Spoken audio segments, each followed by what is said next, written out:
ఇక్కడ చూడండి, నేను ఇంతవరకు చెప్పినాను కదా, ఇంతవరకు వచ్చినాము. ఇప్పుడు ఇక్కడ లాస్ట్ చూడండి, NCN is equal to 1.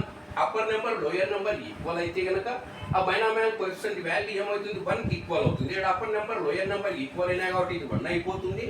1 next ఇది 1 పవర్ ఎంత ఉంది అంటే ఇక్కడ 1 పవర్ అంటే ఇక్కడ -5 +5 క్యాన్సిల్ అయిపోయి 1 టు ద పవర్ ఆఫ్ 0. పవర్లో 0 ఉందంటే బేస్ ఏమైనా ఉండండి, దాని వాల్యూ 1 అయిపోయాయి. అది కూడా ఇది 1 అయిపోయి ఇది 1 అయిపోయి -2x whole to the power of 5. -2 odd power ఉంది కాబట్టి మైనస్ ఏ వస్తుంది. 2 టు ద పవర్ ఆఫ్ 5 32 అవుతుంది, x to the power of 5. ఇంకా నెక్స్ట్ ఏమొస్తుందంటే నెక్స్ట్ 1 ఇంటూ 1 ఇది ఏమవుతుంది, 1 అయిపోతుంది. ప్లస్ ఇంటూ మైనస్ అవుతుంది. ముందు టర్మ్స్ మల్టిప్లై చేసేటప్పుడు సైన్స్ను మల్టిప్లై చేయి. -10x. నెక్స్ట్ ఏమొస్తుంది, ఇది 2 2s పోతుంది, 5 2s 10 అవుతుంది.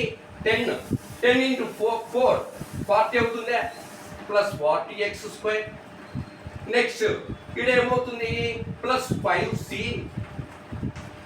ఇక్కడ 5 - 3 ఏమవుతుంది, 5c2 అవుతుంది. ఇది -8x³ అట్లే రాయ్. నెక్స్ట్ చూస్తాం, plus 5c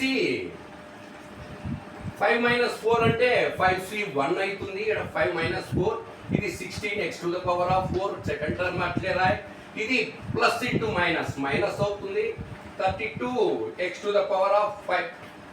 next 1 - 10x plus 40x² plus 5c2 అంటే 10.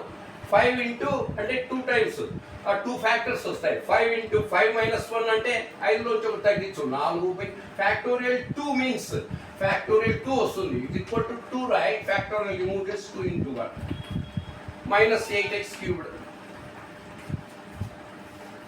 ప్లస్ -8x ఇది పోతే ఇది NC1 is equal to lower number 1 ఉంటే అప్పర్ నెంబర్ ఏముంటే అది వస్తుంది. 5 into 16x to the power of 4 -32x to the power of 5.